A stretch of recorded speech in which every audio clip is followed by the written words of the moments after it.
ప్రకృతి, నేచర్ ఆ భగవంతుడి సృష్టిలో చాలా అందమైనది.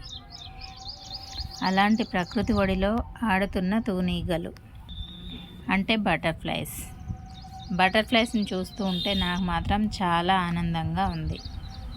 తలంబ్రాలు మొక్కపై వాలుతున్నవి. ఇలా మన గార్డెన్లోకి కూడా బటర్ఫ్లైస్ వస్తే పాలినేట్ ప్రాబ్లం అస్సలు ఉండదు. గార్డెన్లో అందమైన పూల మొక్కల పాత్ర అలంకరణ కోసమే కాకుండా ఇలా అందమైన బటర్ఫ్లైస్ని ఆకర్షిస్తూ ఉంటవి. ఆ బటర్ఫ్లైస్ రావడం వల్ల వెజిటేబుల్స్, కూరగాయల మొక్కలకి, పండ్ల మొక్కలకి చాలా రకాలుగా ఉపయోగం ఉంటుంది.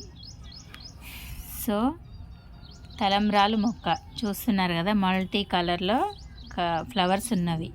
ఈ మొక్కను ఆయుర్వేదంలో కూడా చాలా వాడుతారు.